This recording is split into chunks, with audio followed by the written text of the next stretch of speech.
That's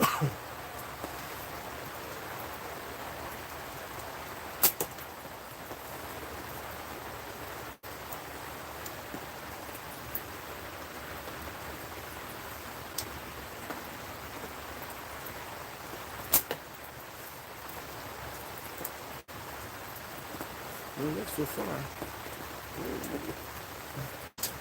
Hey, what's up, Chad? How you doing, bro? Hold on, I'll let the pooch in.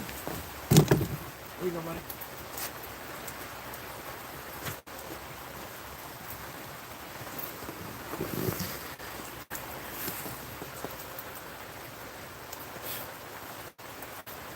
What's up, Brent? Turtle? What's happening? Oh.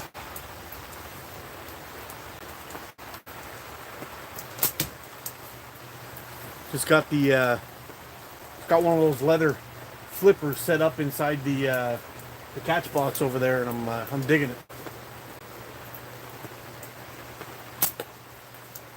I'm also missing it.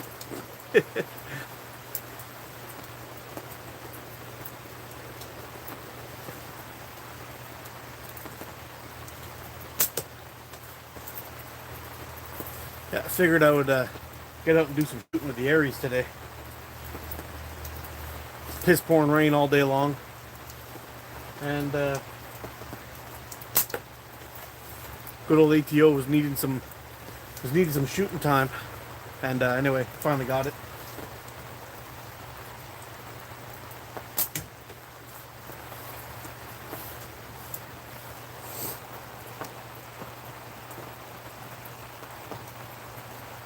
What's up, Ali? Rob, what's going on, man? What do you think of the jacket, guys? Look pretty badass. Take a look.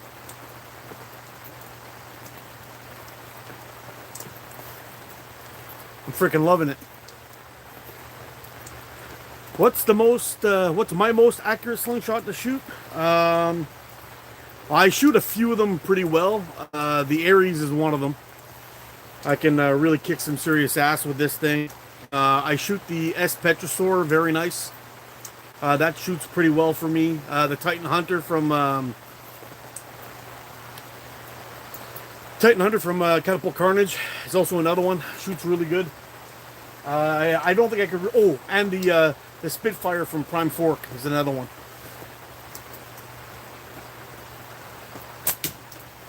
I can just kick some serious ass with those frames. But I don't know. I think these days, if I had to pick only one, I would probably pick the Aries. It's a pretty sweet slingshot. Holds really well. I just love it.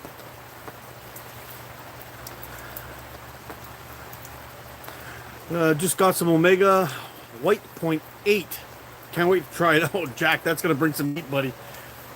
That's gonna be crazy. Man, this table's just in the wrong spot for me. That chair rubbing against my ass, freaking me out a little.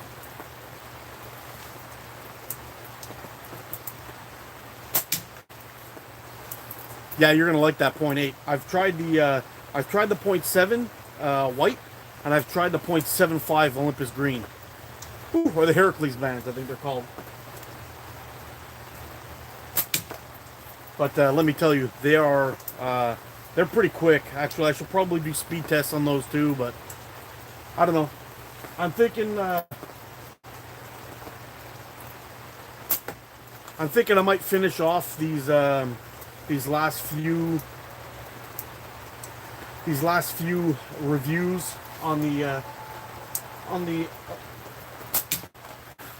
I think I might finish off this last few reviews that I have for the Omega slings, and I might just all done at that point for the band testing. I don't know if I'm going to keep on doing it or not.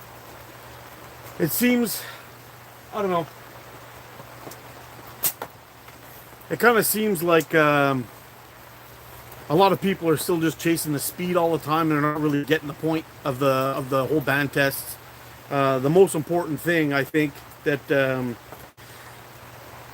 that people should be taken away from those things is not really how fast the ammo goes.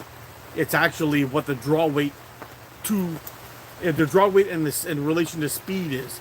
That's probably the most important thing, and I don't think people are getting it. They're always just worried about the speed all the time, and it's just like, guys, you're not getting it. When you can actually get a good speed with a light draw weight, that's probably the most important thing that's out there that you could figure out.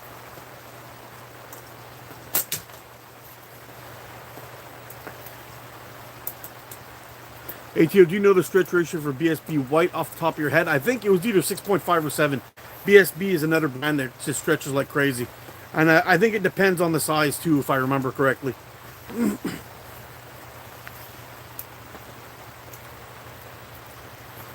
Yeah, so it's kind of, I don't know. I'm thinking I might call it quits on those band tests and see what the deal is. Or at least maybe for a while. I may just, I don't know yet. I don't know what I'm going to do.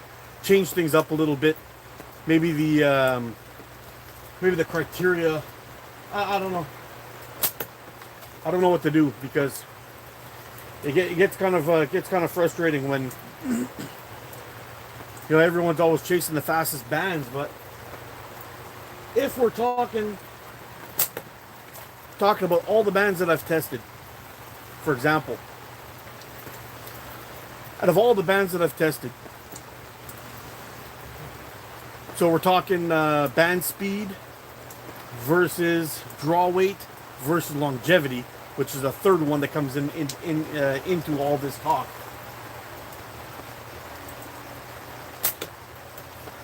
It's kind of insane that that they found a way to get 300 feet per second out of a band set and still get 200 plus, 300 plus, 400 plus shots out of a band set. It's nuts.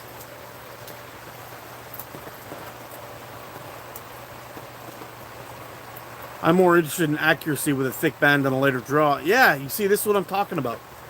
So, if you're a target shooter just plinking at home, being able to send a shot into orbit really isn't that important at all, really.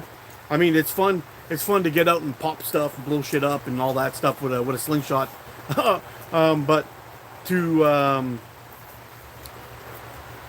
stopping by before work. What's up, backyard?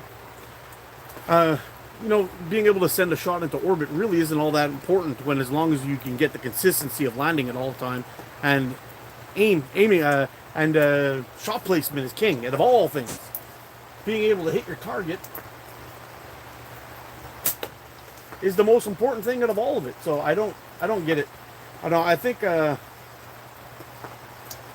actually it was Backyard Slingshots. He left the message on my thing and got me thinking about it a little bit more, because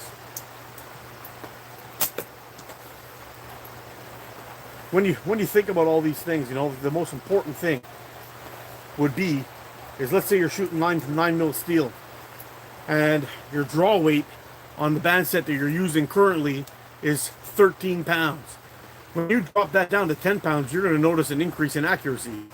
It's just going to happen that way. And the speed chasers, I just don't think it makes any sense to me. Anyway. Twin brother Santa Claus. You better believe it. Don't get on the naughty list there, Jester. What's up? As you said, Mark, you shoot as light as you can accurately hit with. Yep, that's the deal.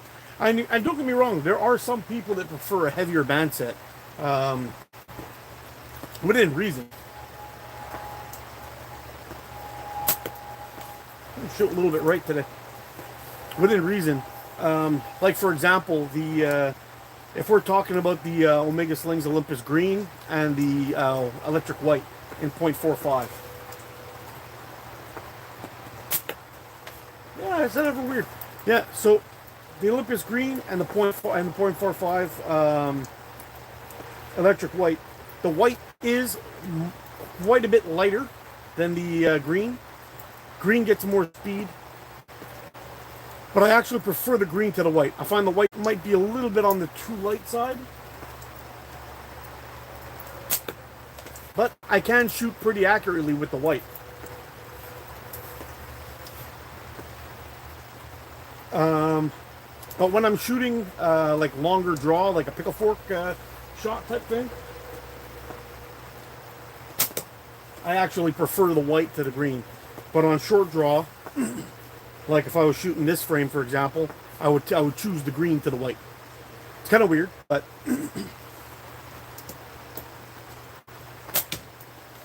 I don't know. It's just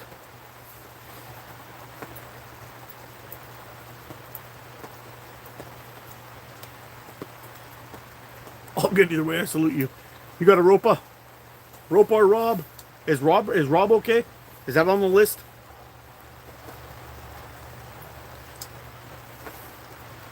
I'm a 10 meters, 10% specialist. That's awesome. What's the longest distance you've hit a target? The longest distance that I've hit a target from that I actually measured was a little over 100 feet. But yeah, a little over 100 feet. In the woods, I've done some other longer shots, but it wasn't really measured out. If you're gripping the whole ball and not pinching it, you can use a lot heavier bands. Yeah, that's true.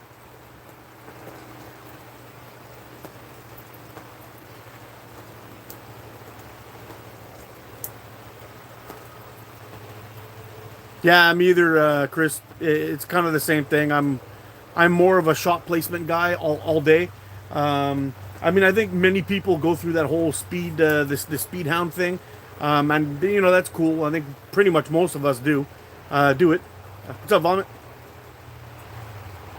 But I don't know. As I've been shooting for the last few years, it's been my goal is actually to find ways to reach the speed that I need, and then dial back the draw weight and kind of get things as comfortable and steady as sturdy as possible in my form. And anyway, I appreciate you sending me that link. By the way, I want to check out what exactly they did for their tests and all that. I was assuming that you were talking about you know, when the guy draws and he shoots, he was getting like I guess the same speeds just about every single time, which is pretty interesting to see how that would be done.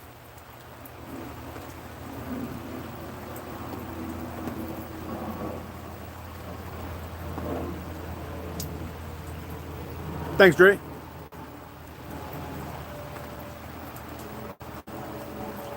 Mark shooting in the rain. I thought I was going to be wearing a new umbrella glove to keep my bands dry.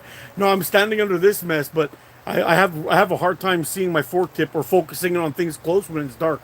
So I'm having a little bit of trouble actually seeing my... I just switched back from BSB to electric white. Accuracy improved. Ah, interesting. Rain, Ray, go away. ATO wants to play. I'm telling you, Tree Fork. That's the truth. Yesterday I saw one of your videos about how to make slingshot bands. It was great. Unfortunately, the bands are of gym and not professional for shooting with a slingshot. They are very inaccurate. Which ones? Yesterday I saw one of your videos about how to make slingshot bands. It was great. Unfortunately, my bands are of gum and not professional for shooting for. Oh, okay, I see what you mean. Yeah, 100 feet, man. I actually I have a video that's inside of here, inside my phone, or I might have even uploaded it already. But it's actually of me trying a card cut from 100 feet, so about 31 or 32 meters. I don't know if I'm going to release it yet or not. I didn't get a full cut on it. It took me 7 shots to hit it. Out of the 7 shots of me shooting at it, I hit the card once. I hit the base of the card where it stuck to the putty on top of my pheasant head 4 times. So I was really, really close a whole bunch of times, and I was using .4 Olympus green from 100 feet, which was not enough elastic for that test. I may release the video anyway, just for fun.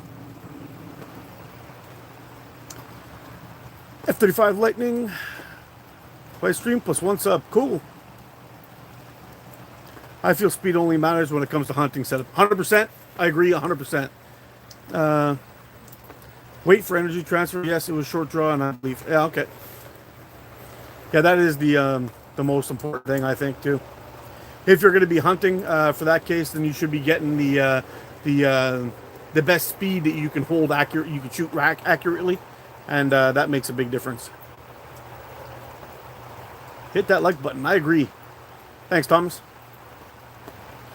Gum is what Dan Hood and Dan Ambrose used on their missions. Oh, cool.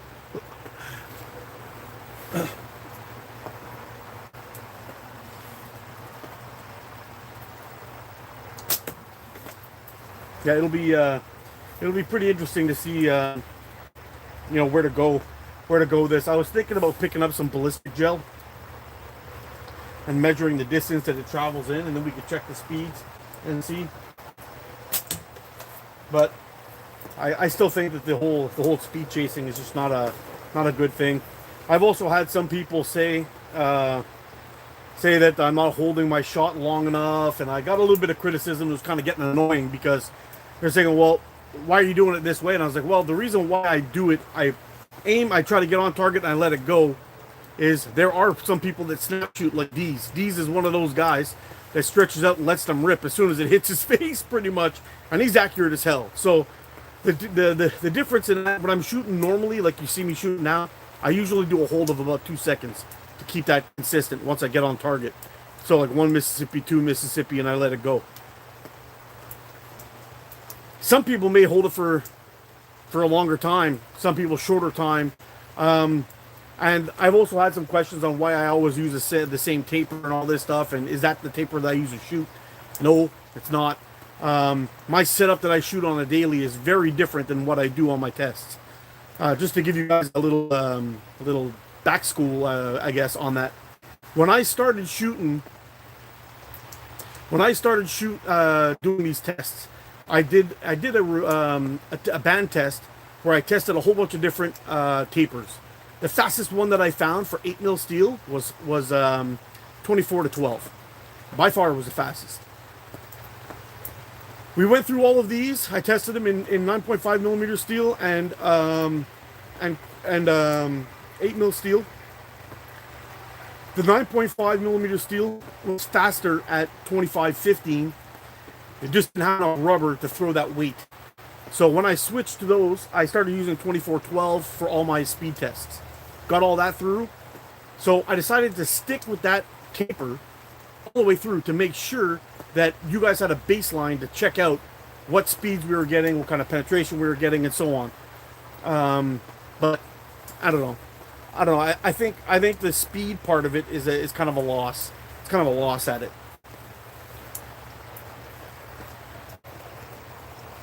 Yeah, I only hold until I'm steady on the target. But I don't know if you've seen that video, Coin, where I did that thing where I was holding the bands. First one was like 2 seconds, second one was 5 seconds, the next one was 10 seconds. I think I went up to 15 seconds or something like that of a hold before I released it, and you could see the speed difference in on holding the elastic in an elongated state for a certain amount of time, and you actually lose speed the longer you hold onto your bands. So if you're shooting at a longer distance, for example, that actually may come into play if you're stretched out and you're holding it for 10 seconds versus your normal 3 seconds. You might have a little bit of drop over that kind of distance. But yeah, you did see it. Okay, so I don't know. I was just thinking that might be something kind of sketchy a little bit, but for the most part, I didn't really find much of a difference in between two and like 5 seconds, or maybe 3-4 seconds, something like that. There wasn't that much of a difference. So,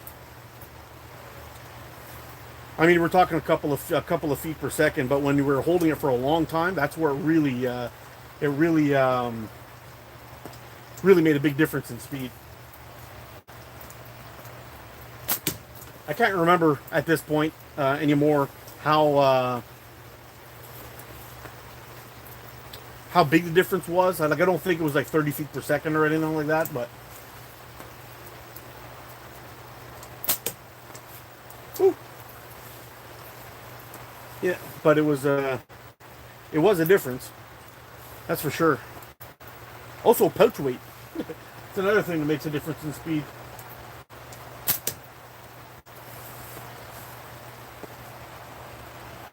I'm slinging it in the rain. Yeah. Yep, slinging in the rain. Yeah, when you have a bit of a clusterfuck of a day, you shooting white? What one, please? I'm shooting the white one, the white bands. These are Omega Slings 0.5. Omega Slings 0.5 electric white. And in the catch box, the top target is a 40 mil flipper, a leather 40 mil flipper, and the bottom one is a 25 millimeter flipper from Wasp.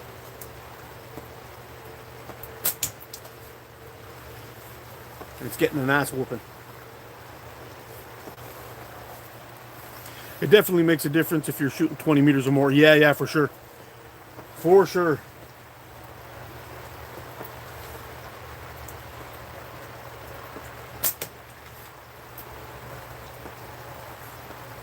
But I think just I don't think you'd notice a difference really from target shooting at 10 meters for sure. I think you'd pretty much hit what you're poking at over and over and over again.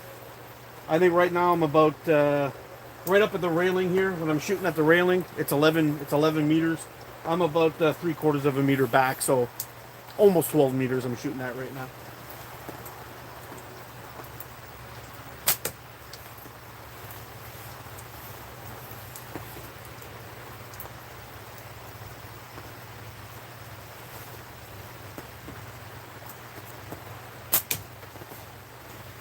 Yeah, and a little 2.5 is getting ass whooping.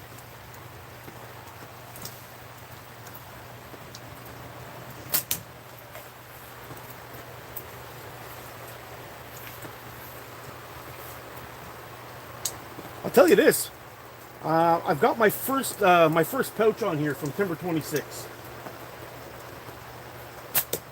Ooh, yep, just killing it. And this is one of the ones that Leon sent me. I don't know if Leon's in here or not. I didn't see him in the chat, but it's got the little squatch hanging on there. I was actually surprised at how fast this thing softened up. I have some turtle. I have some Omega tubes. Eyes in, yes sir. So I tried out this pouch, and when I first felt it, I'm like, ooh, it's really rough. I don't know what it's going to be like. But after shooting it, maybe 10 or 15 minutes, they seem to soften up right away almost. I guess there was a really hot, sweaty day, so I was getting a little bit of sweat from my hand. But man, what a difference, man. It just like, they were sweet. They were really sweet. These pouches are pretty damn nice. I like the thinness of them. I like that they're not too wide. I like how they have those I don't know if you could see that under there though, but it's got like that little section where it locks you to your bands in place. Everything tightens up real nice. It seems pretty good. They're very similar in shape to the Warrior Mongol pouch, but a little bit thinner. And I'm liking this. I'm liking this a lot. So, yep. Thanks, Leon, for sending me this if you're in here. If you're not, hopefully you'll catch it later and you'll hear me giving you a shout out, but my goodness, real nice.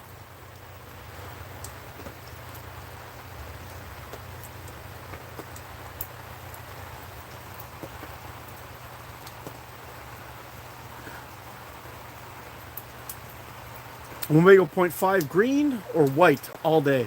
Oh yeah, 100%. I'm a white guy though. I really like I really like the white bands. They're really, really good. Drop it like a toilet seat. I'm doing my best, buddy. But the green is still pretty good. It's pretty good. I mean, when I cut them like I normally shoot them, I am using a 22 to 12 or 14 taper, and I do cut them a little bit longer. The 22 to 14 I shoot with the 0.45, and the 0.5 I'm shooting 22 to 12. And I do cut them a little bit longer, so we're getting some it drops down that draw weight quite a bit, so they shoot really, really nice. They shoot a serious distance. If you shoot one straight up, long draw, it's 20 something seconds maybe before it hits the ground. Wow, that's crazy. Don't you know better than the Medusa King? I have a natural Omega, but they're nice.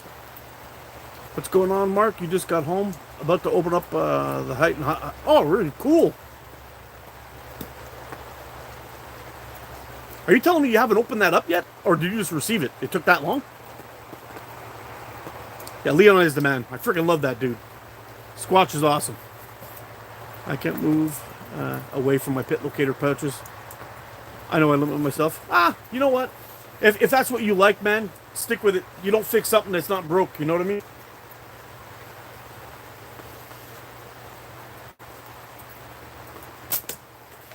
The pit locating pouches are pretty nice, but I'm very picky about them. I've got some that I got from GZK way back when the pit locating pouches were just arriving on scene. And man, I can't miss with this thing today. Well, I did a little bit earlier on, but I really got her dialed in now.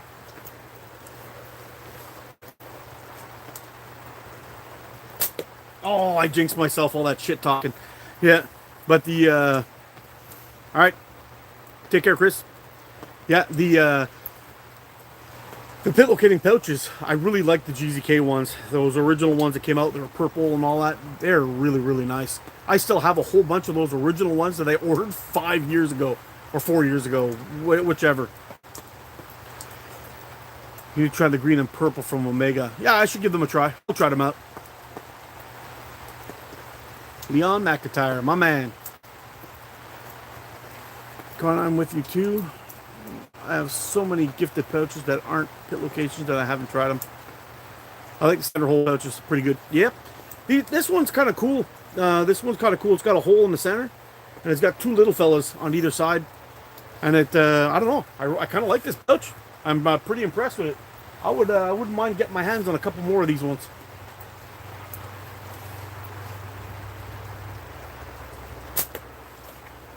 Wouldn't mind at all. These are pretty sweet. I was a little concerned though. They felt really, really hard, like almost crunchy, like a chip when you hold on to them. Whew. Yeah, they were really, really, really firm. I guess that's the word I'm looking for. But man, I'm loving this pouch. I'm having a good time with it. Hopefully it sticks around for a while.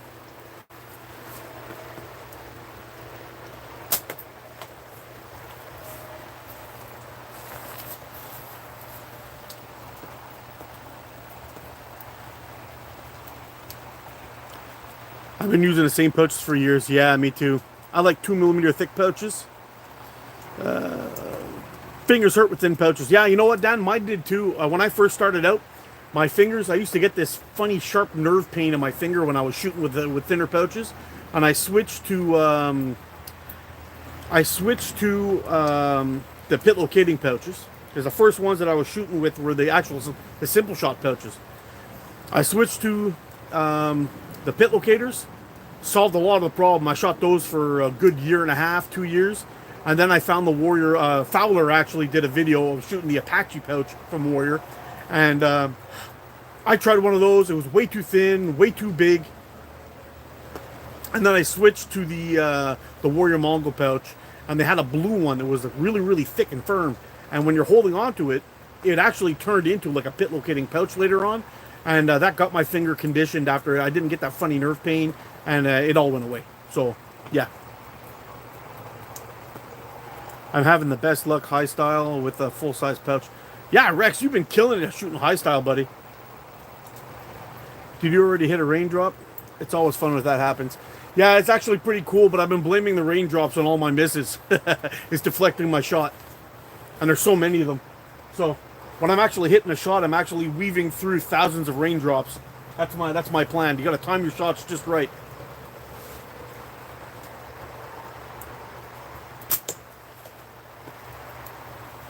See, that one got through. Oh man.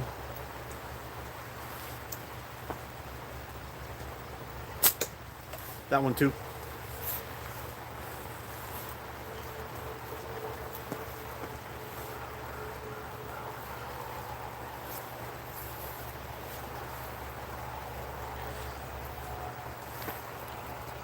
I still got those purples from GZK. I like them too. Still got a few.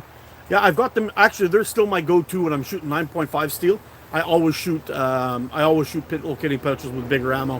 When I get to the smaller stuff, I'm shooting these guys. Omega's 10 leather pack aren't bad either, but those squat pouches look sweet. You know, oh man, this is really, really nice, man. I'm really enjoying this pouch. And actually, I was shooting microfiber for the most part, mostly recently. Hey, I got a second frame in my pocket. Oh yeah, here's another. I thought I forgot this upstairs. That's my Petrosaur. We'll take a couple of shots with that a little bit later. This is actually the same frame that I did that 30-meter card cut attempt with, and same bands. Hey, what's going on, Al? Figured I would just stop in real quick. I tried to shoot 1/4 inch, very heavy band. My fingers were numb after 2 days after that. Yeah, I don't like 1/4 inch, man. I find it's way too hard for me to get a decent release with. Aren't squat pouches by Josh? Oh, maybe it is. Maybe I got it wrong, man. I thought it was Timber 26, but maybe it was Josh Dills.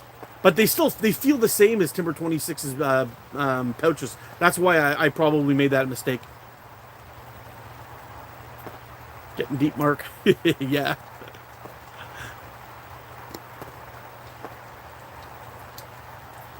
It's also nice, less stressing on oneself. Yeah, if a miss happens. Yeah, who cares if I miss? I don't care anymore. I used to be worried about that, but I'm just I'm too old and gray for that. Yeah, your Squatch pouch, buddy. I'm shooting it today. It's fantastic. Who makes this Squatch? I thought it was Timber 26. I think I made a mistake. Is it Josh Dills?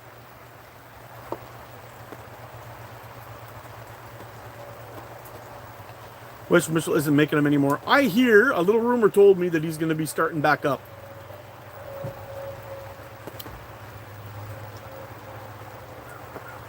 Josh Dills does the Squatch ones. You're going to have to put me in contact with him there, Leon. I'm going to have to get me some of these. I'm liking them.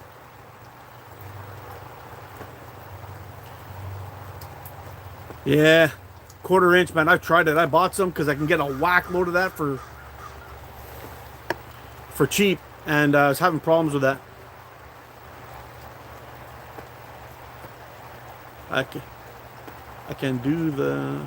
Yes, I've been talking to him about it. Oh, cool. Yep. Yeah, I'm actually thinking about getting a template set up and sending it to Wes and getting him to make me some batches that I could sell out the ATO pouches with my logo on it and stuff. I gotta actually get some work on that because I want to get that done. Just do like kind of random runs. I'll get a couple of batches out, test them out, see how I feel, how I like them, and then go from there. Get them to make me a couple hundred of each kind, and then I guess sell them off. See how it goes. See if people like them. And if people like them, I'll keep them going. If people don't like them, well, it'll be a one and done kind of deal.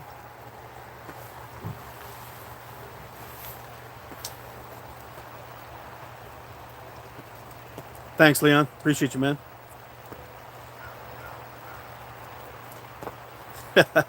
Don't worry, Al. I'm going to set you up, buddy.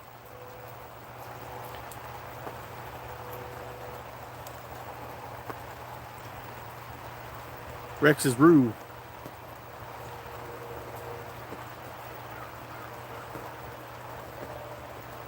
All right, you're out of here, Coin. Take it easy, bro.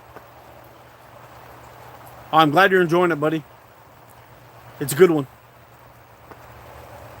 Slingshots are fun. I love them. Big dog.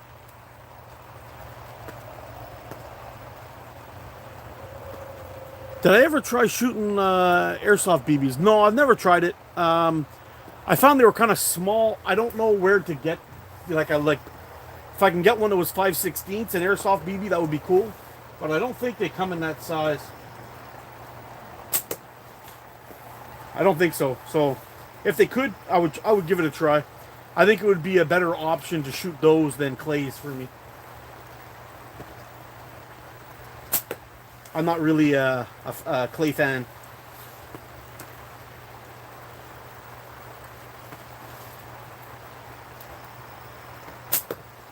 Oh, I slipped out of my hand. That was terrible. All right, we got to get a hit.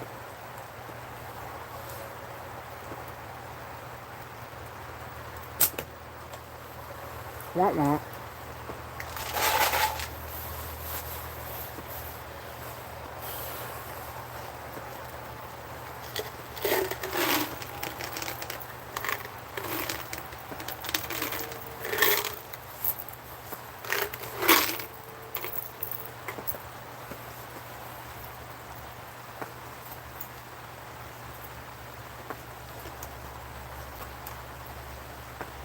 I've got a whole bunch of ammo in the bin here, waiting for some vinegar. Clean them up again because I forgot them in the catch box while it was piss pouring rain like it is today, and they all got rusted again. I thought about squirrels hunting. Yeah, you can hunt squirrels with these.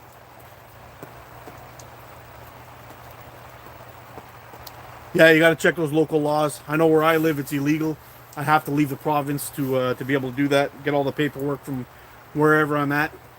So that's that. Oh, mate, slingshot. What's going on, buddy? How about paintball ammo? I've tried paintballs before, way back in the day.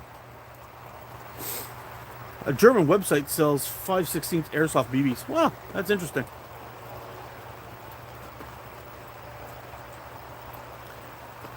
I was doing pre-check for... Oh, yeah.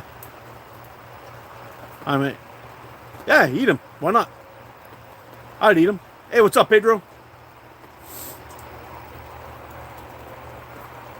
They do the job, dog. Just got to match the right ammo to bands. Yep. I bet. I'd imagine they're pretty light, too, right? The airsoft ammo. So, probably a good band set for that would be like 0.4 or something.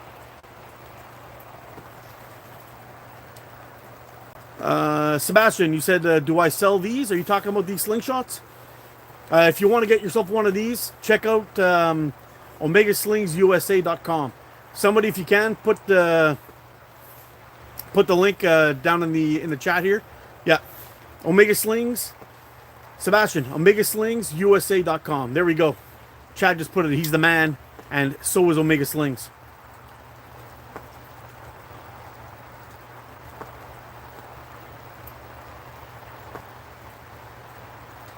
Thanks, Rob. I appreciate you, man. You know what? I actually had a shit ton of trouble trying to get tape to stick to it. I know we talked about it a little bit already, but anyway, I'm gonna figure it out. I'm gonna go buy a proper paint pen, and I'll draw it out on my piece of carbon fiber. I'll let it dry good, and then go for it. If that doesn't work, then I will do what you said. I will sand it down on the backside, and see if I can get the tape to stick to that. But masking tape, I don't think it's gonna go. I think what I'll do is end up trying duct tape. Duct tape might work. I'll just have to get a good cleanup before I try gluing anything to where that tape was stuck. Shit. Alright, let's go up to the mill flipper a little bit. Get some hits on that one.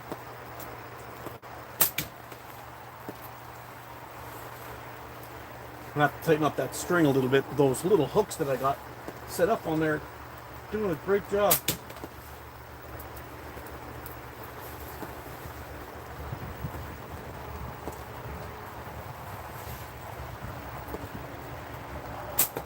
Oh, that was terrible. Yeah.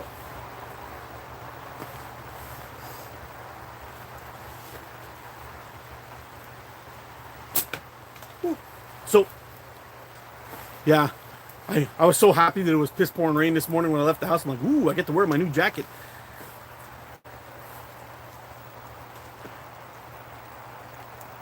Duct tape, yeah. Had no luck with gel pen ink either. Never dries. Yeah, you know what? What is that around my neck? This right here is a lanyard that my buddy Squat Shot, he's in the chat. He made this for me, and I got a little magnet on it and holds on to all my ammo. See that? I can get a good 100 shots on this thing before I have to reload it.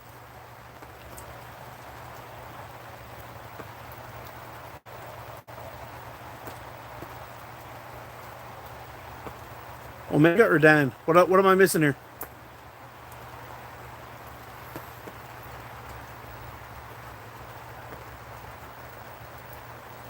Oh, Mateo, I've done that many times, dude. Check any one of my band testing videos. I've got penetration on soup cans. Those big metal cans. Yeah. And where are you from, Mateo? Where are you from? You might be able to get some of these things in your area if you check out AliExpress or Amazon even. I mean, Amazon goes everywhere. I think you'll be able to get some decent bands. You'll be able to get some decent bands that'll give you some good speed. Oh no, my bands are about to crap out here. I'll take one more shot.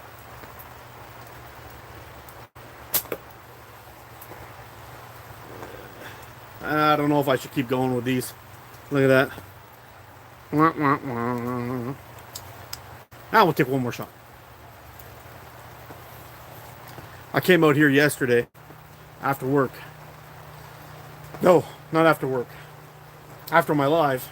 And the rain never came. So on Sunday morning coffee with ATO, I was planning on coming out here to shoot. Rain never came. I ended up coming outside and shooting a good 200 and 250 shots with them.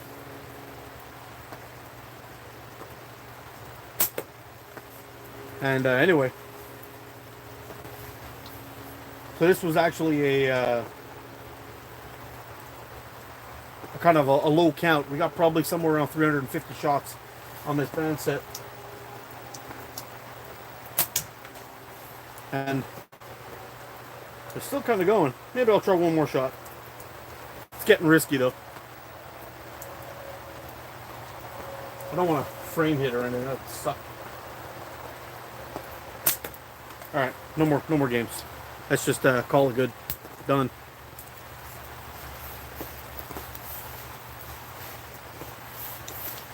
All right, let's see what we got going on here in the chat.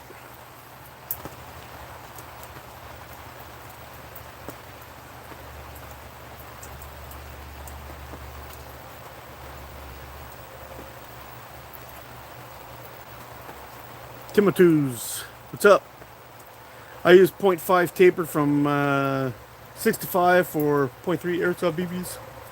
But you need to tie a pouch a certain way or the ball doesn't interfere with the rubber. Oh, cool.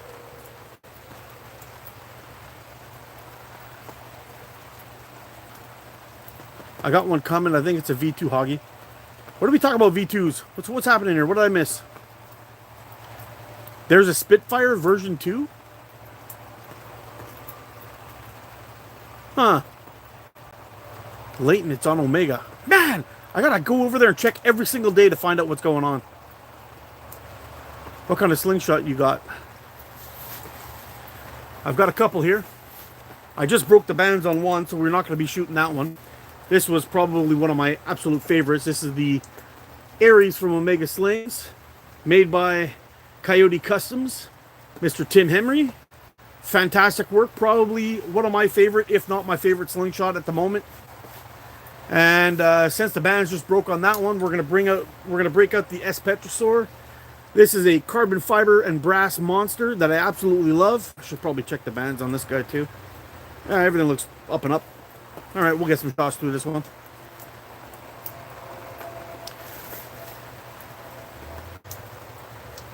Oh, there we go. Give you a quick little twirl.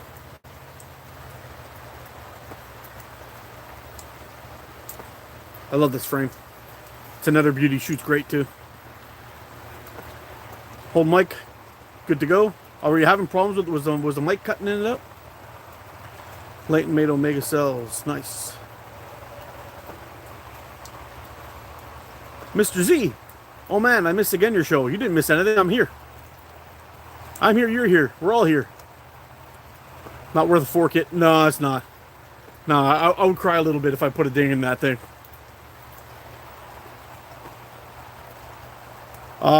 Timotheus, I'm sorry, buddy, but I don't know what language that is. I can't read that. I'm sorry, man. I'd answer you back. You got at least 5. Who hits on Banter? Yeah, I know. Hate it when customs call during a live. Just tell them to piss off. Get out of here. We're just gonna fork it. Yeah, I'm not sure. I'm way behind here. I should probably catch up a little bit. Yo, Mikey, what's up? Check every day. Yeah, I know.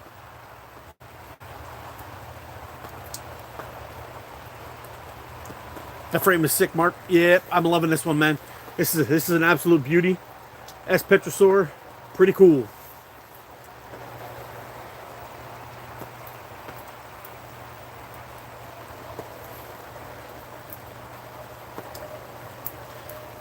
Yeah, that's pretty much it, Vomit. If I'm not shooting, I mostly shoot Omega Slings, Electric White. 0.45, I shoot the green Omega Slings. If I'm not shooting Omega Slings, I'm either shooting Gongchi White or I'm shooting Sniper Sling Yellow. Billy T, what's happening, bro? Gotta make dinner and spend time with the family. Well, I'm glad you stopped in to say hi, man. Appreciate you, bro. Watch half my cart go sold out on Omega. Yeah, that happens, man. You know how many times that's happened to me? I'm sitting there watching a live and Mikey and Chuck are chatting and they're like, oh, guys, look at this cool new thing we got over here. And I'm scrambling through the page trying to buy shit and it just... By the time I get there, it's gone. It's gone. It's happened to me so many times.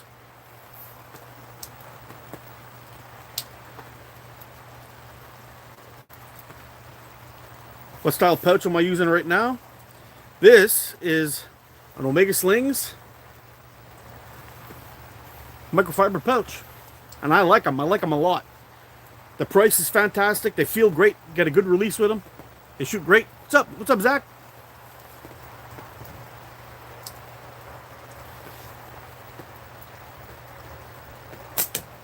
I wish, right on target with this bad boy too, I'm telling you.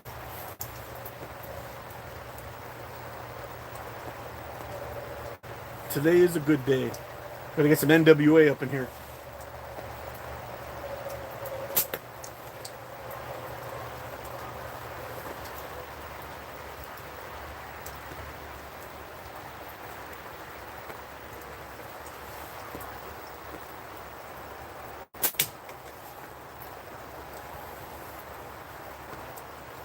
Should have brought my pickle down. I can't believe I missed it. That was so close. How long are the pouches? This long. I don't know. I don't know the length. Mikey might be able to answer that for you if he's still in the chat.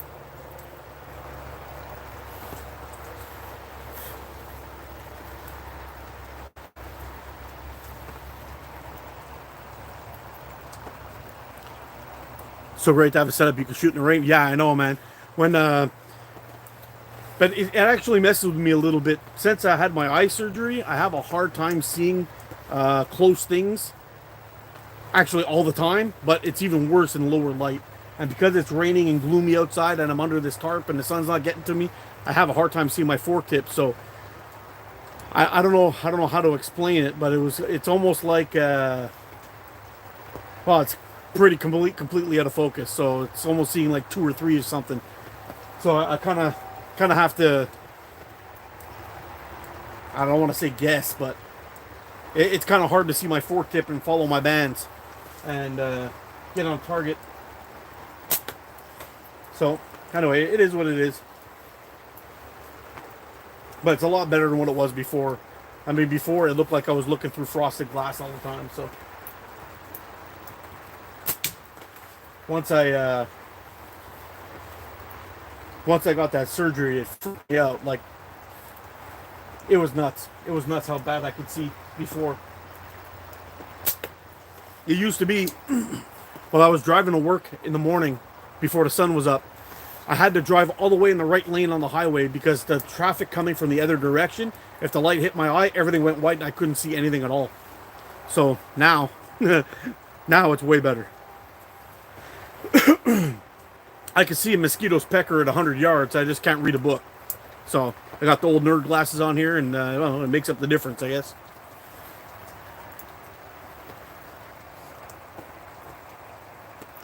Yeah, my forks are blurry. Yeah, they're really blurry, bud. You corn-loving son of a gun.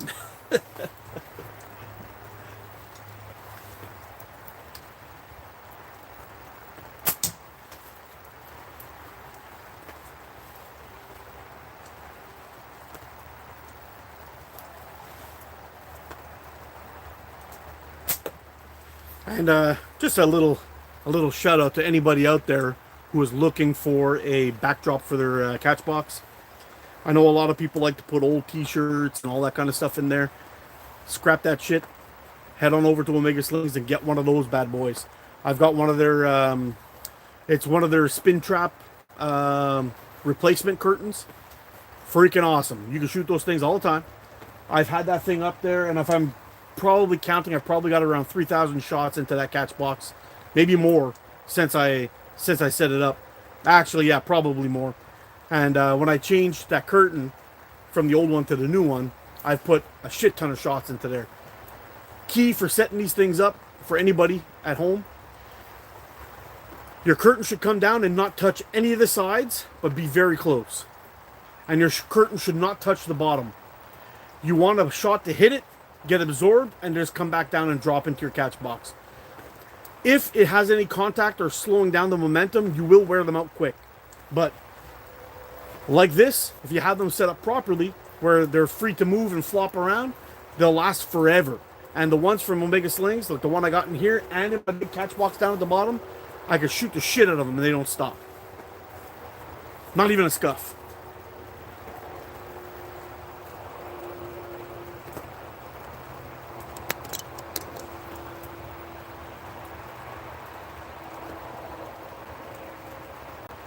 Hey Mark, by the border, what did I miss here?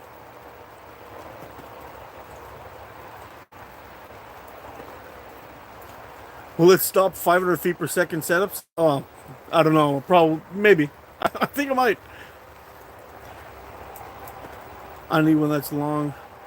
Just a plastic box. I think it's a foot long, I think. Bellingham, Washington. Huh.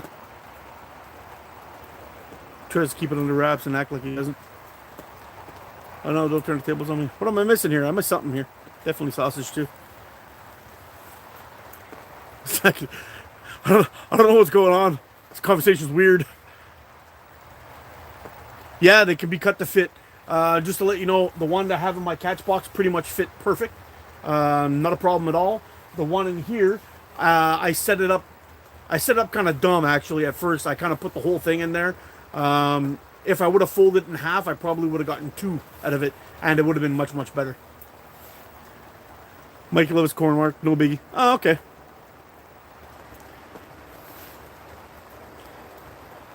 Any change on the fork tips help with blurring? Nah, not really, man. I haven't found anything really to help me out except for daylight. Give me a bunch of daylight and it clears right up quite a bit better. In the dark, though, it's a disaster.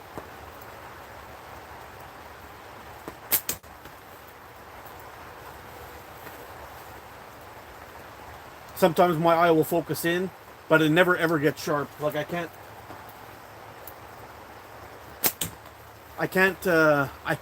get my eyeball to focus in on something. So like, you know how people with normal eyeballs, if you're looking at something, you can kind of focus on something right in front of you, then focus off on something else, and it kind of gives you that, I don't know, that kind of, I don't know, it blurs out on one end to the other side. You know, you can do it with the camera and all that. Well, my eye doesn't do that anymore. My eye sees from 6 feet on, out and on pretty clear. And anything closer to that, the closer it gets to my face, the worse it gets.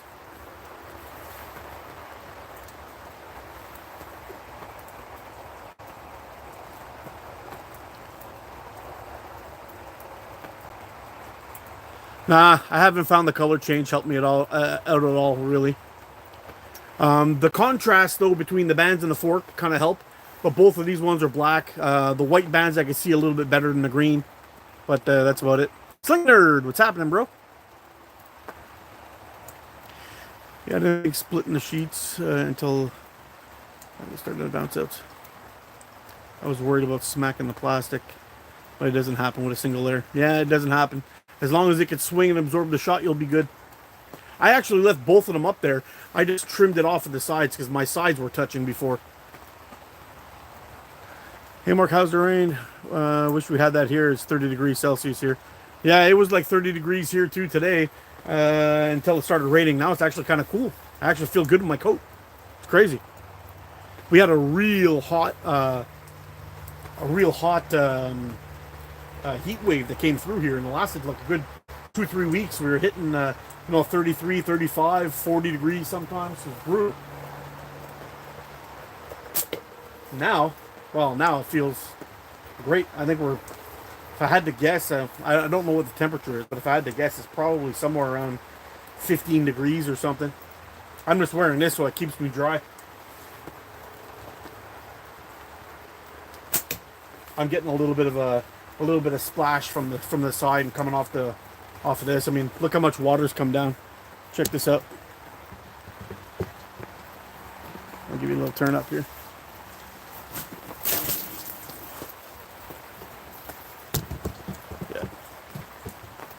Yeah, it's been raining. It's been raining for a good part of the day, off and on. But it started, I guess, around 11 o'clock and hasn't stopped since.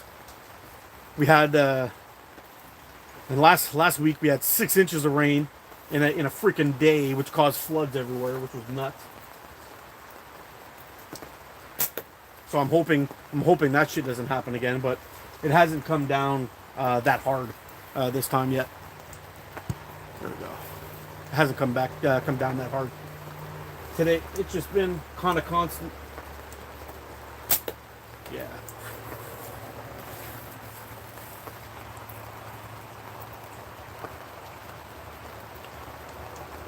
Just got back from Vegas, 7:01. Woo.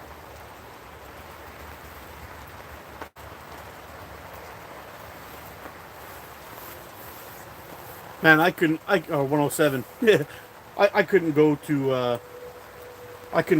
I mean, that temperature, it wouldn't kill me because inside the shop it gets about that hot on a regular, but it wouldn't be comfortable. I would have a hard time getting comfortable enjoying myself in that temperature.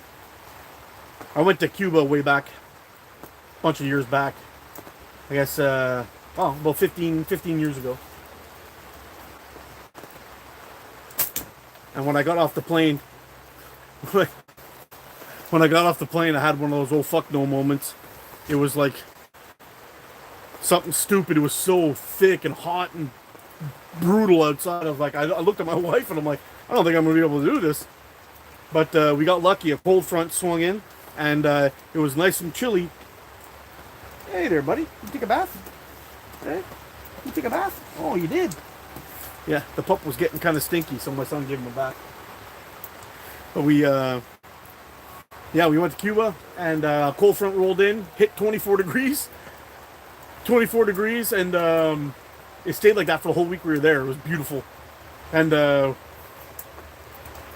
almost all my family, we were all swimming in the pool, having a good old time. And my son was about 6 months old at the time. We're tossing him around the water. He's having a blast, and everyone's like, "You shouldn't have a baby in that water. It's cold." I'm like, "It's 24 degrees. This is like peak summer for us. I don't know what you're talking about, man. This is like the best weather I ever had."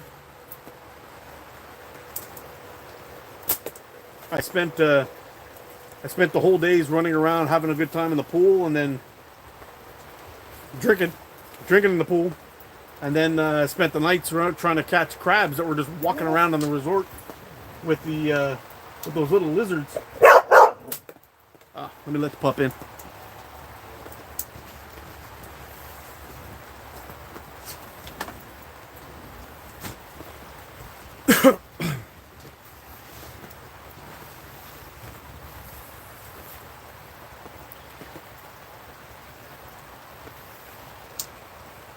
Yeah, it was like that in New Mexico.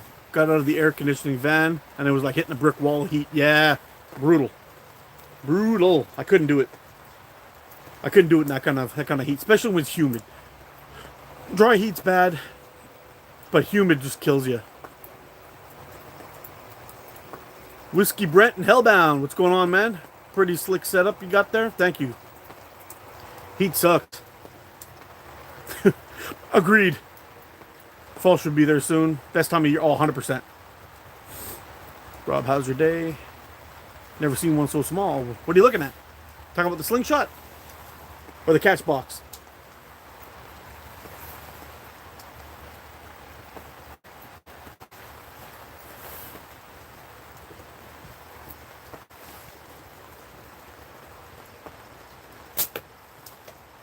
Alright, let's go up to that 40 mil flipper. That one's having a little trouble with this one in the 25. Harry's would have kicked that thing's ass all day.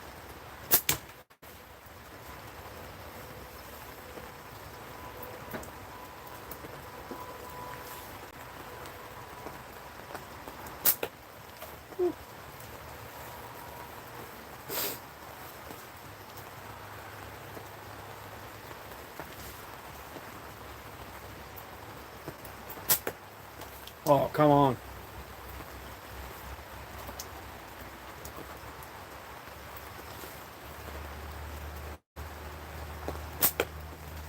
Womp womp. Yeah.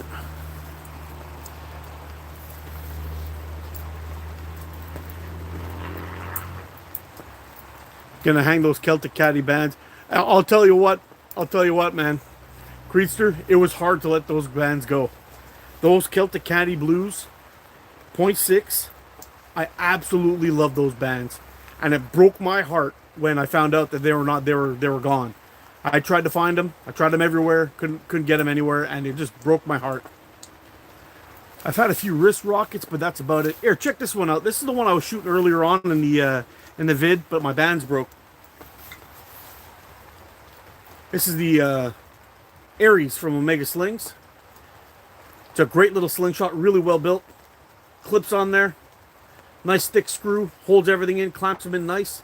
And I'm an absolute sniper with this thing. I can really kick ass with that one. This one's pretty nice too. The Petrosaur, all made out of carbon fiber. It's a beauty. Brass and carbon fiber. Shoots like a boss.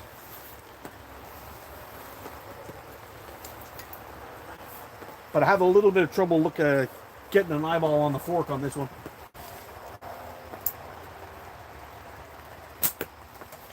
Really close though. Really close to that 25. I'm just scraping it.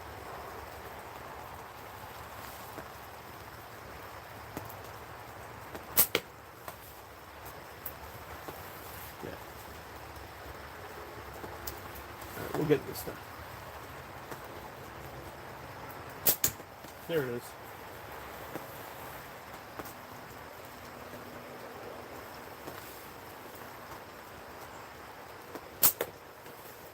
I keep shooting slightly to the left with this one for some reason. Very slightly, but it's just slightly to the left. There we go.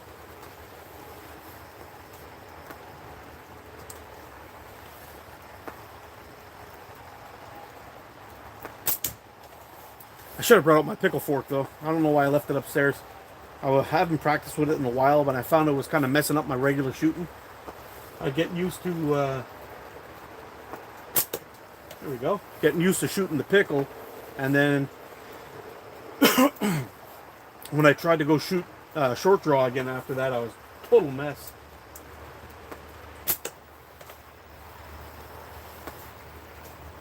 I don't know how many in a row that is so far, but pretty good.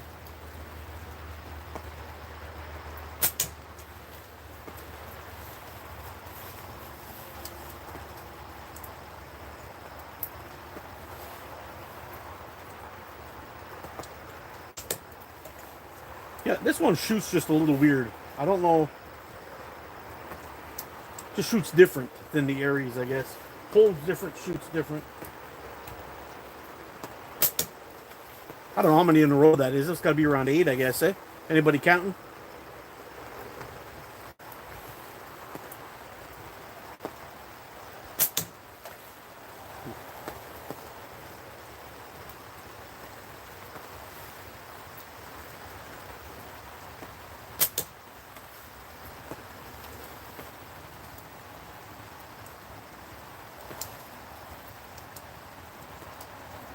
Oh, man.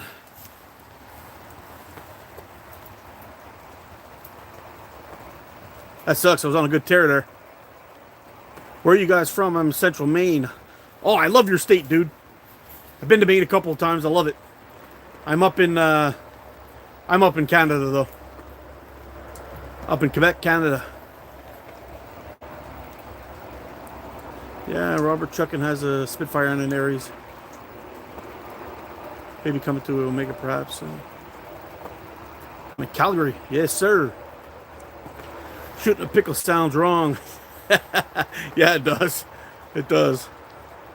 I got crab once and I swear I'll never date that girl again. Oh, that's awesome.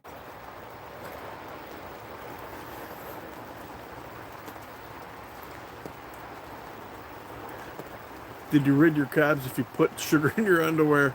It rots their teeth so they can't bite. That's funny. Please stay on topic and respect the community. Yeah. Dan's out of control.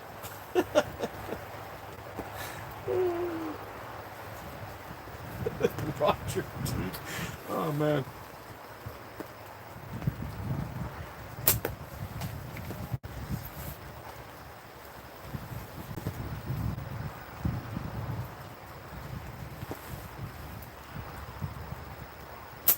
Oh, 2 in a row. Did a great tear and all of a sudden 2 in a row. I'm a local moonshiner. I do it for a living. Sweet.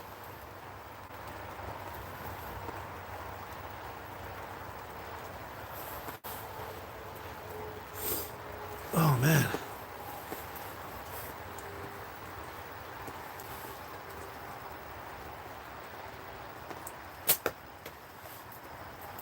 That's crazy.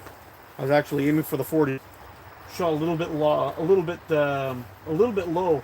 But you see that little gap? I don't know if you guys can see the gap between the 40 and the 25. It's like this big, and the ball just went right in between the two of them. Somehow I didn't hit anything. I just went right in between. It's probably about the size of a 12 mil steel, and I passed an 8 through it. Oh, that one was just terrible. I lost my mojo, guys.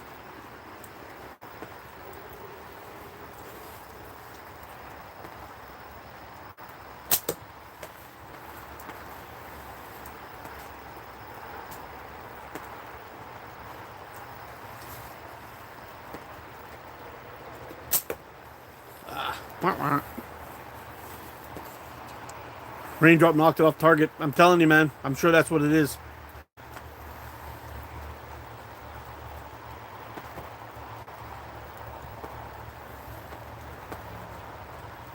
The general has spoken. Acid rain. No, I can't be acid rain. That only happened in the 80s. It's got to be global warming now. Yeah.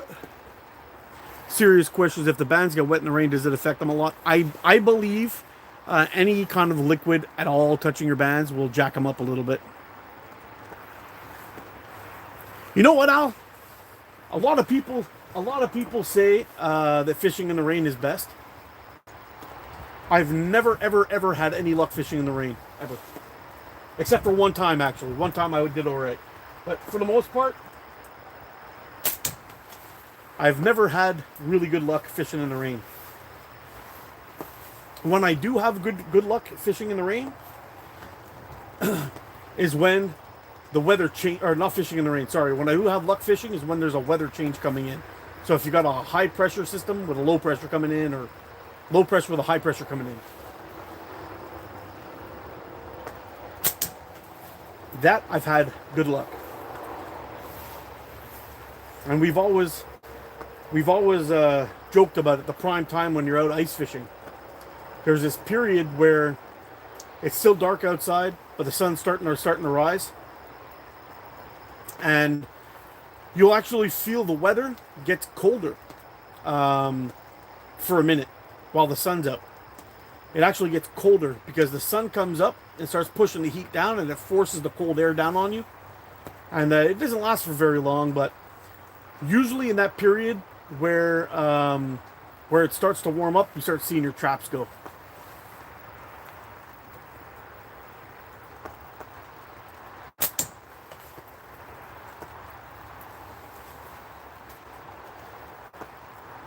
kind of heartbroken actually. This was I never got out ice fishing this year.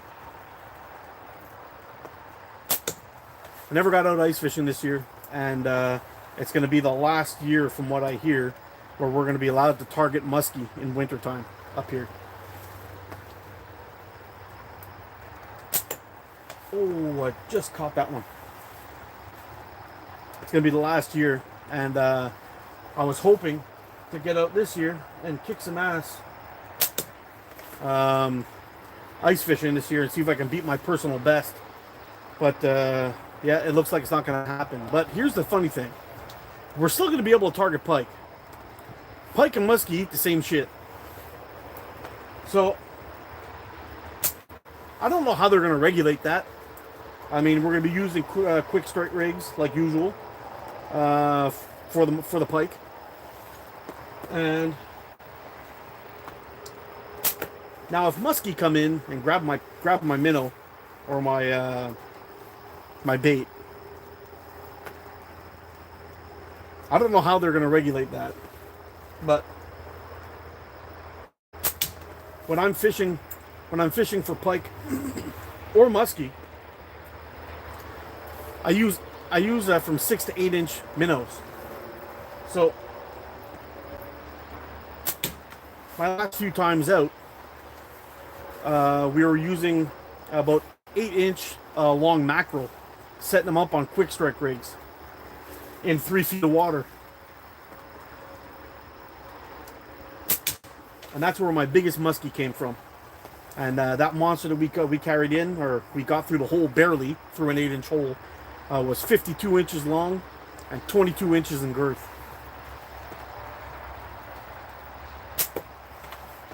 I got a picture of it. If anybody ever wants to see it, I'll post it up on my Facebook page.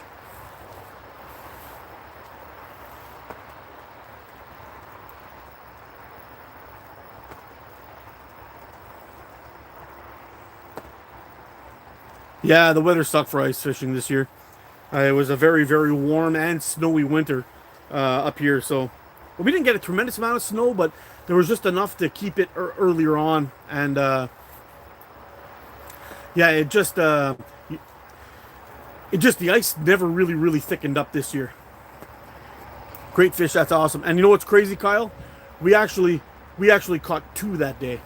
My buddy caught his first thing in the morning, and we didn't have another flag all morning until around 2 o'clock in the afternoon, which is usually dead time. We used to call it ringing the dinner bell was around 4 o'clock, because that was just the time when it started to get dark and it started to cool down again.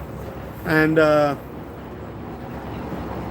decided, you know what? I'm fishing in about 5 feet of water right now. I'm not catching shit. I'm going to back all my flags up a little bit. So I went and I drilled 3 more holes, and I backed up my my flags into about 3 feet of water. Now, if you think 3 feet is like, I don't know, it's like this. It's not far. The fish that I caught was 52 inches and 36 inches of water. And when I set up my fish, or my minnow, I had it about 6 inches under the ice. So it was actually about 30 inches suspended above from the ground. And it was the fish took off, and when I got back, when I got down there, that little knob was spinning so fast it looked like a circle. It was crazy. I want to fly fish for muskies. Oh my god, I would love to.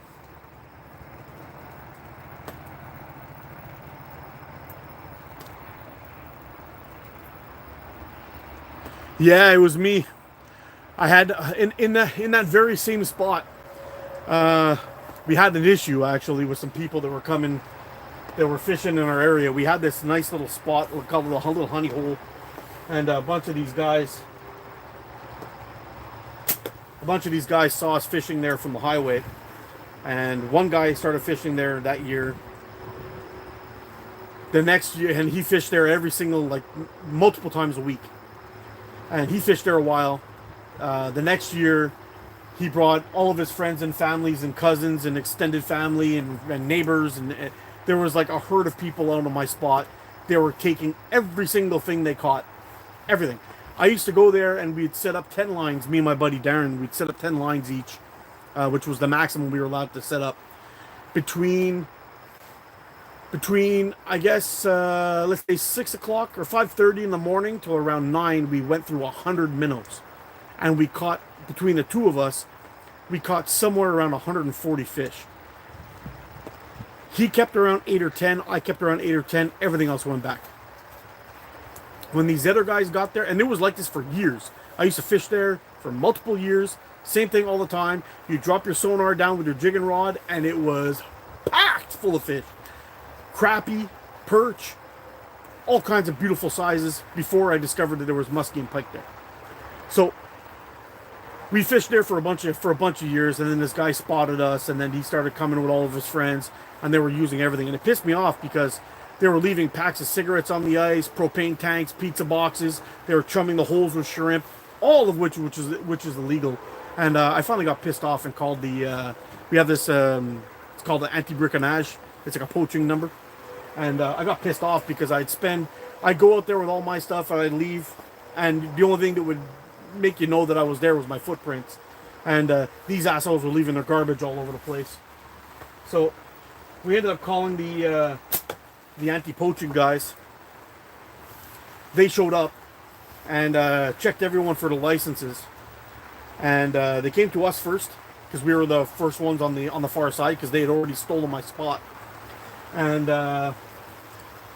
sure enough, out of all the guys that were on the ice, only 2 of them had fishing licenses.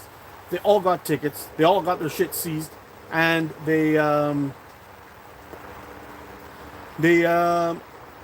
got tickets for fishing without a license and tickets for all the fish that they had. And these fuckers were catching small pikes and stuff, and they would kill them and just leave them on the ice because they were saying that they're eating all their panfish. So, anyway, they showed up, kicked them all off the ice, gave them all tickets. Next day, they were right back. The only difference was they weren't leaving their garbage around. But they fished that place so hard for 2 years. And guys, I'm telling you, my buddy dropped a camera down, an underwater camera down, and there was fish everywhere. It was insane how many fish were in that spot. It was crazy. Like, you couldn't imagine how many fish were in that spot. And they fished it out in 2 years. They fished it out in 2 years. Now when you go there, I used to go there and catch 100 fish in the morning. And now, you'd go there and you're lucky if you catch 3 or 4. Now, I don't know if any of you guys have ever fished an area that's like really far up north, or that's the pressure's super low. It's almost like a cheat code. You're casting out and you're catching all the time. This is what this place was like. There was no bad days ever. Now, terrible.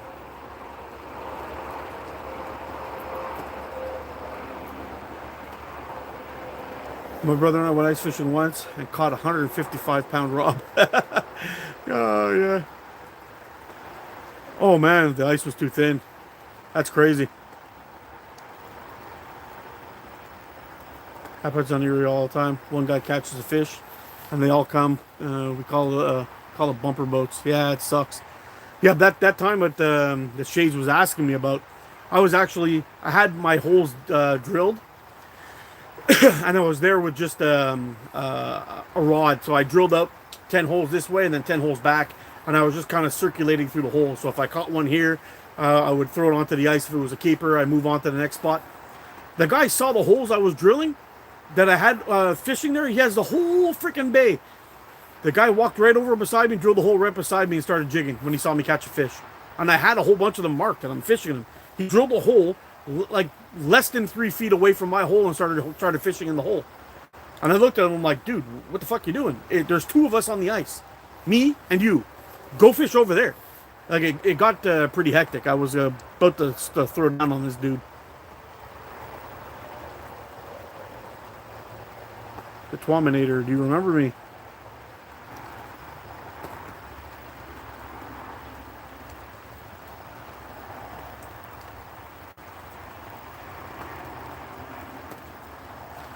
I fell through the ice. My brother grabbed me. Oh, that's terrifying, dude.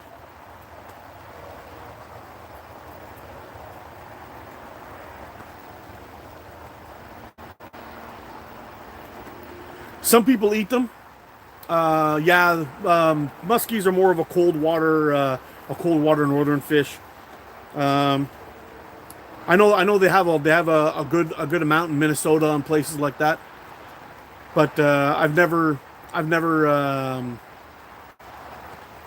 heard of them being that far south.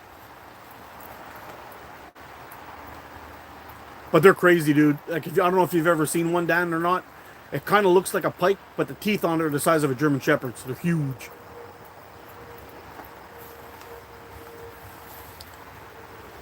Yeah, maybe he was 4 feet away. But either way, it sucks.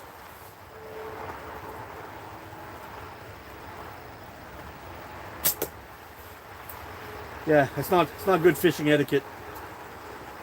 You don't steal people's holes. You don't fish their spots.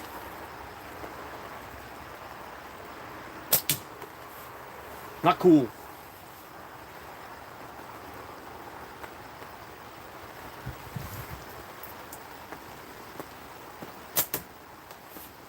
Actually, I got a few funny fishing stories. One time we were at this, it's a pouvoirie, like an outfitter, I guess they call it in English. But there was this young kid that was out there at this spot, and he's driving around on his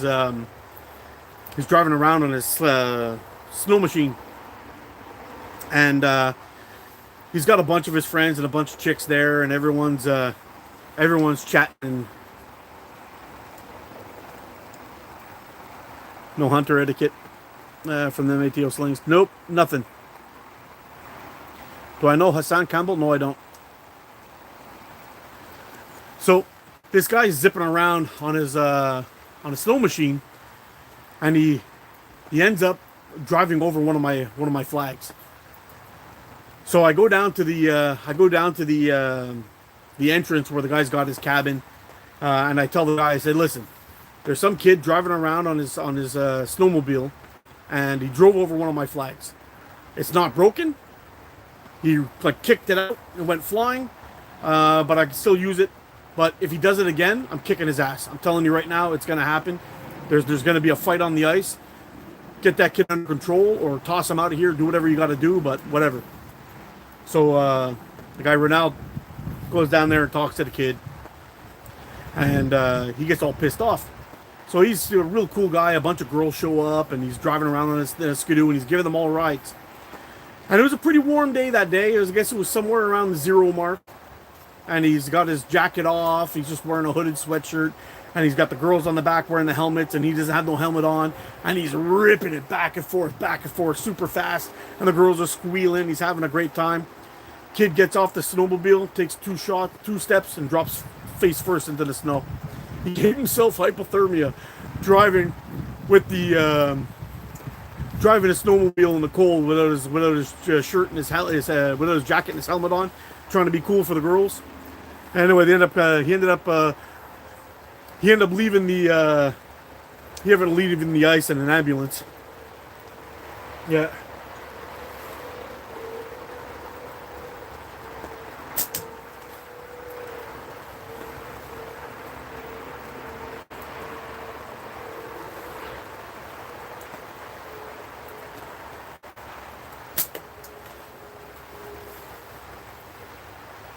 It actually kind of sucked because I wish I would have checked out the antenna. You know how they have those little antennas where the flags attach, and it actually never went back in properly. It looked like it was fine, but he turned it to an oval. So when I tried to push the thing back in, it only went in halfway. Kind of sucked, but anyway, he was in all kinds of shit after. I don't think anything bad happened to them, but they really had to warm them up.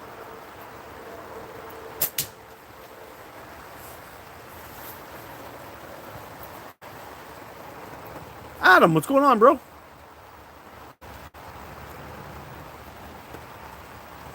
What did you miss? Well, I hit a couple, I missed a couple, we talked some shit, we had some fun, then we're talking about fishing, and now we're shooting. So So that's about it.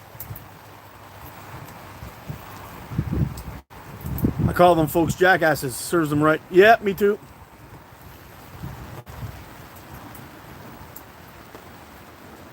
Hypothermic cool. Yeah, he was cool, all right. Yeah, it was kind of funny. And everyone was pissed. All the fishermen out there were so pissed. He was just zigzagging in and out of the tip ups and just driving really close to people's lines. Nobody caught shit that day.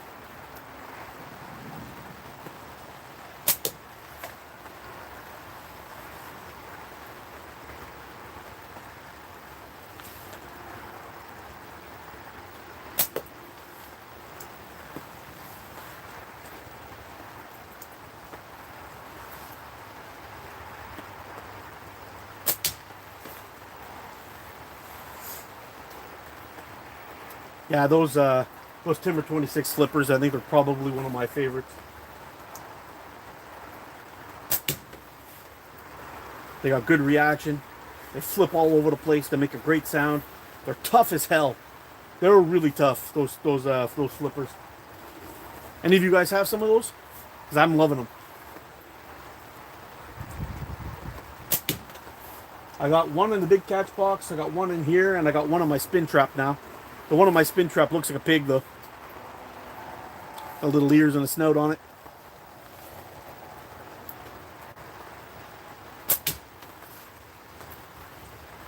It's an absolute blast to shoot. You got like 3 or 4 layers of leather in them. Super durable. The only thing I find a little bit rough is as the weather gets to them, they seem to darken up a little bit. So they're a little bit hard to see. I know this one's pretty new, so you can see the color of it pretty nice. But the other ones, it kind of turned dark, dark, dark. So I'm wondering if I could maybe sand it or spray paint it or something so I can get it to brighten up a little bit. Oh man, I gotta reload already. I got a bunch of Timber 26 spinners. Yeah, they're great, dude. You need a spank monkey mark. Yeah, I don't have one of those. Are those the ones that Moan makes? Is it Moan who makes them, or I seen Moan talking about them a lot, but I don't know who makes them. He made me 2 of the same logo as pouch. Ah, cool.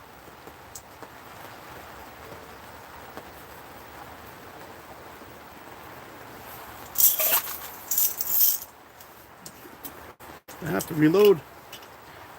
Oh, these are all nasty. All right, guys. Full disclosure.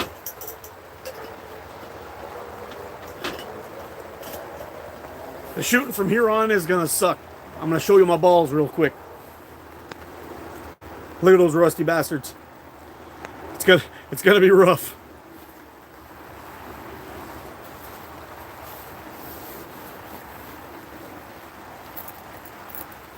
Yep. This is gonna be rough.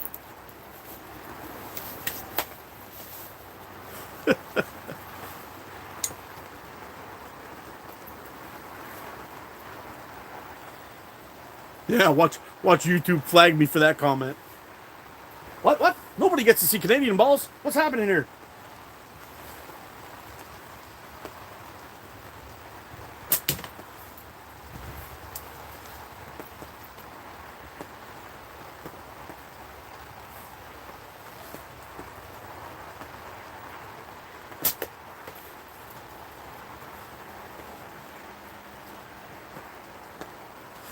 Hey guys, for those of you who joined me yesterday on that Sunday morning coffee with ATO, I apologize. First of all, I had no coffee. I was a total disaster. I was tired as hell. I probably should have just pulled the plug and not did that live. I watched a little bit of it back and I was a total disaster. I could barely talk. I'm just like zombied out, making bands the whole time. I was terrible. I'm sorry for dragging you guys through that shit.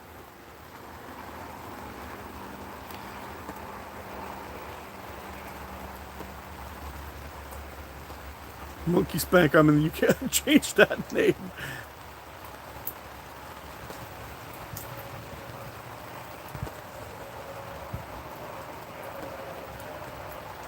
Rusty balls give nice grip to leather pouches on a hot day. Yeah, they do, but they shoot like bowling balls. You know, they kind of go against and choop, and they curve off like crazy. You were fine. I didn't feel fine, man. I felt like a total disaster. I'm sitting there yawning. I could barely get my words out. It was bad. Yeah, the no coffee, but I got coffee at 2 o'clock, man. Amazon showed up, got my coffee. I'm like, oh, fuck yeah. I did a big scream. I went running outside the front door, just tore that shit open with my teeth. And I even chewed some of them. I rubbed it in my gums and everything. It was crazy. It felt so good. It felt so good to have that coffee in me. Woo. Telling you, a little bit of Lavazza Crema Gusto could change a man's life.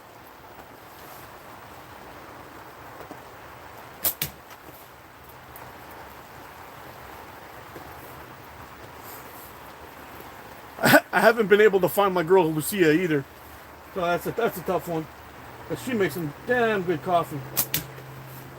But once I track her down again, I'll be doing that coffee, because that's some of the best coffee I've ever had.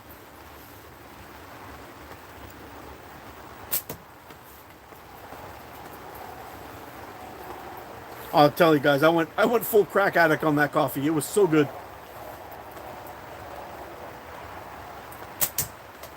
I got the big yellow monster out this morning on my way to work too, which was nice. Filled that puppy right to the top. 20 ounces of awesomeness.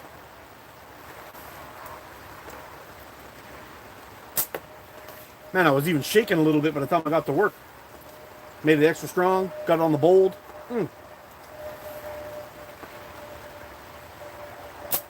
Ah, 2 misses in a row. The rusty balls are working. It's pretty bad. You see them. I'm shooting them like a breaking ball almost. Look, some of them are really bad though. Look at this guy. Look at this guy. You know when your rusty ball is starting to look hairy? That ain't good. Actually, I'm not even going to shoot that one. I'm going to throw it in the lilac tree.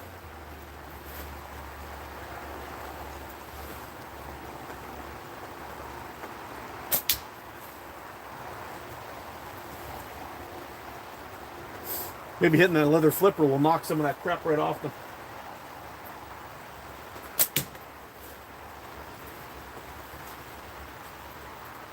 Yeah, I think I'm just going to toss out the really bad ones. I don't think I can clean those up anymore at that point. Ooh. When they start getting a little scaly. And just for the record, that last miss, that was a good ball. Now I have to get out of bed and make some coffee. That's it, my brother. Keep it real. Ritza thread is what I prefer to use with leather minimalistic wallets and sling tools. I think it was, I was using it for spinners though. Thoughts? Oh, maybe.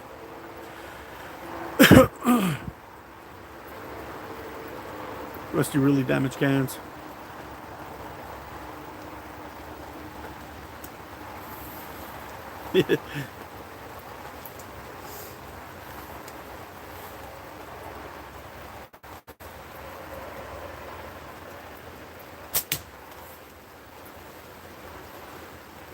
Oh, this one's pretty bad. Let's give it a try.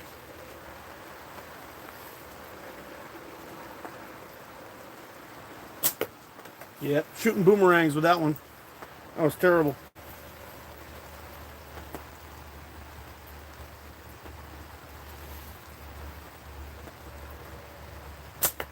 Oh, yeah, this is gonna be terrible.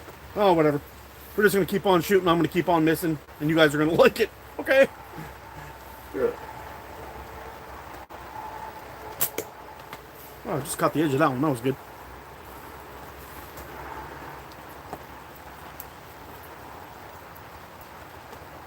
You gonna make spinners, Robert? Halfway listening, working on a new pickle idea. Woo, buddy. I don't know, Rex. I really like that one that you showed me. That was pretty badass. You got another one coming in the pipe? Coming down the pipe?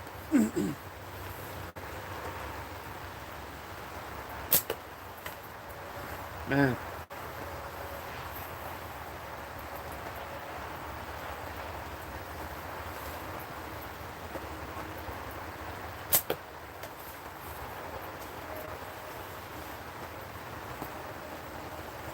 Yeah. All right, vinegar. Gotta get some vinegar. Get some vinegar, get these guys all sorted out, cleaned up. At least some of them anyway.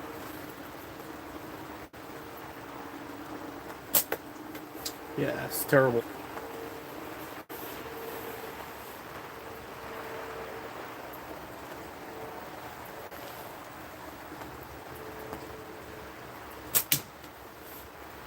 You know what the crazy thing is? I put a little bit of a twist on my pouch. I don't know if you guys have ever noticed. When I shoot, I always lined it up, and I kind of just instead of shooting it straight like this, I kind of turn I do like a quarter turn, I guess you could say, and I shoot. But when you do that with a rusty ball, man, you get some spin on it.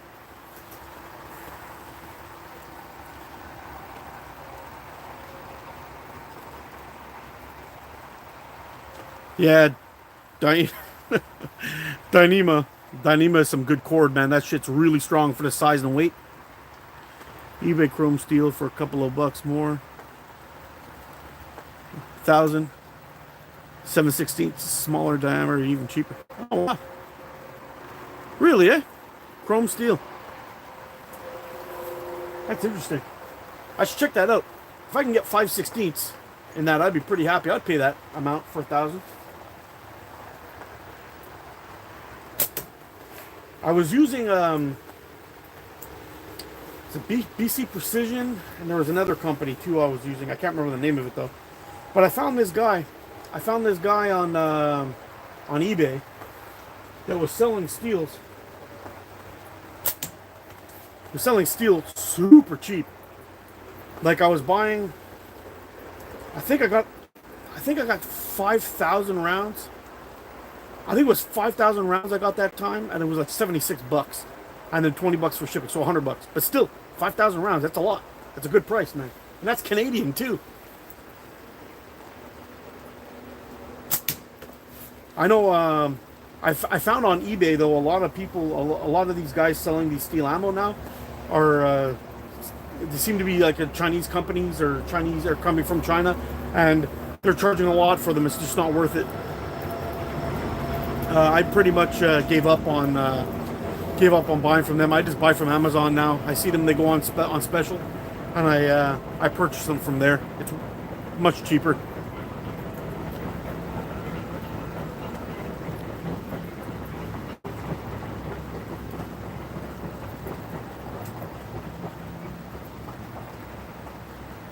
.5/16 chrome eBay. Yeah, but you know what? BC Precision is one of those ones when they ship to Canada.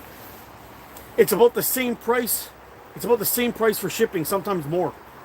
They hit me with one. I can get BC Precision on Amazon for a decent price, but when I get it on eBay, it was like I can't remember what it was that I was gonna pay. It was something like 50 bucks or something like that for like 2,000 or 3,000 rounds, and it was gonna be like $86 shipping. Makes no sense.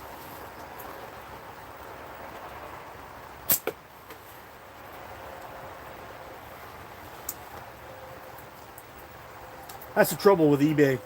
Sometimes you find really good deals, and sometimes they just rape you in the shipping. They put their prices down, but they destroy you with the shipping. It's kind of screwy, but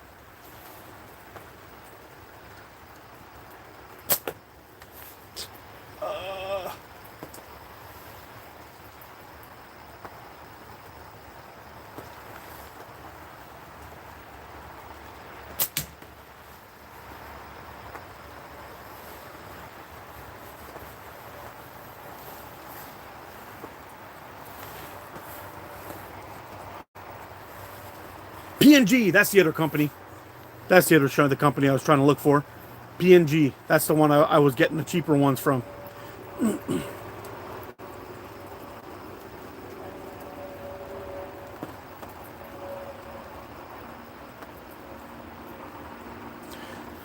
Which thickness is using to knot bands to the pouch? 1 mil or thicker or thinner? I use 1 millimeter 1 millimeter butcher's twine to tie my pouches to the bands. It reminds me of a pick for the end handle. Oh wow, dang! I got 3. Yeah, it's a Shipping is a killer. Last batch of 3/8 cost me more to ship than cost of normal steel. Yeah, it's brutal, man. Somewhere around there anyway. Design, level of bricklayers, a little cheaper.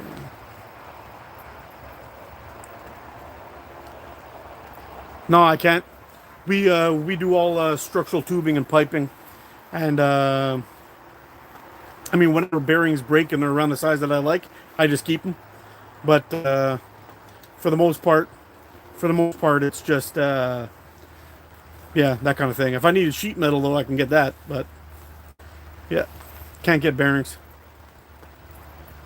I use 8mm braided nylon cord, too thin, tight on the constrictor knot, and they can cut into the band itself.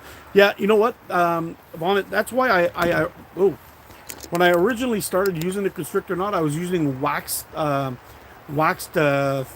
leather working thread. It worked really good, but man, if you pulled a little bit too hard, you cut right through your bands. It was like a shear, snap right through them.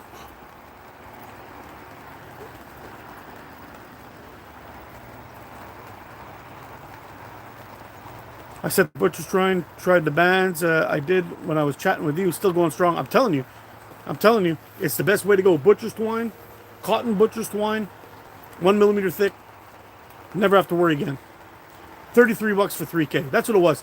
It wound up being around. I can't remember if it was 2 or 3K that I bought, but it was like $55 or something like that Canadian is what I paid, and it was a really good deal. And that same guy would go all the way up to like 10,000. You can buy up to 10,000 or 15,000 of them or something like that. And the last time I think I bought 7,000 of them. I still got them going. Mild steel makes a good core for a sling. Yeah, yeah. It's pretty much 1018 that we use at work for a lot of our steel pipe.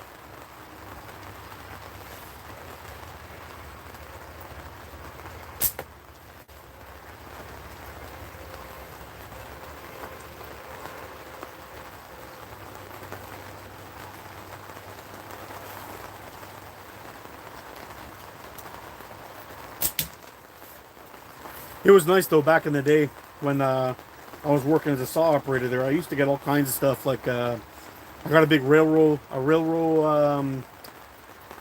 track. I got that in my garage. Cut a big chunk off it with a torch, cleaned her up, and made an anvil out of it. I found some old galv sheet that they weren't using, and I made myself a little wood burning stove. Welded that up. Gave myself a good case of zinc poisoning with that. That was fun. And yep, felt like shit for about 4 days, like I had the flu. But I used to make all kinds of cool things. Made some benches, tables, conveyor systems, and it was a good time. But now where I'm working, they don't allow that at this location. So I have to buy my own, or I have to stop by one of the other locations and be like, "Yo, bro, hook me up." But if the guys from the union saw me taking stuff, they'd freak out, so they don't allow it, unfortunately.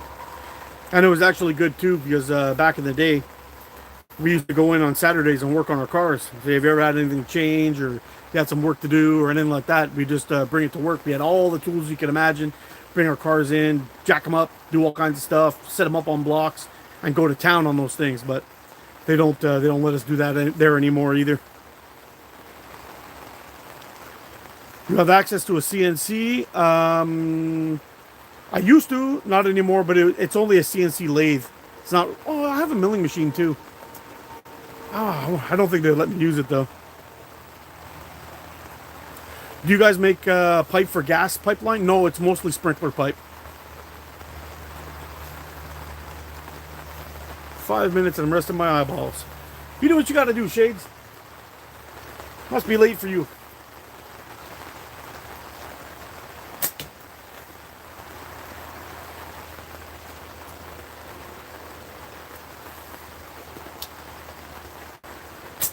Anybody know what time it is? Am I going to get myself in trouble here? There's no way that says 6:23. shit. All right. We're gonna take one more quick shot here, and then I'm gonna have to wrap this up, my friends. I apologize for the quick departure, but I gotta get supper cooking. It's way late.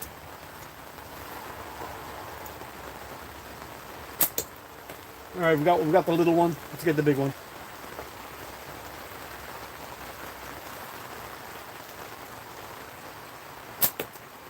Got the little one again. I was aiming for the big one.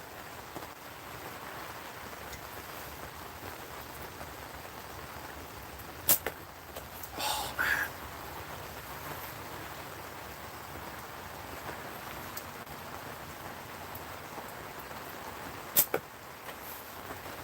I guess I don't want to go.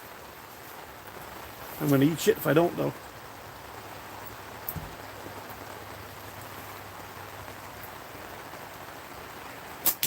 There we go.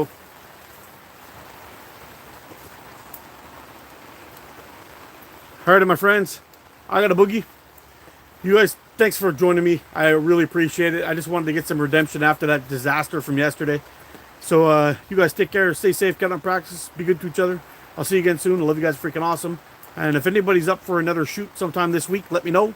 And Chad, how about you, buddy? You up for a live shoot sometime this week? I'm not going anywhere until you answer me, bro. You gotta answer me.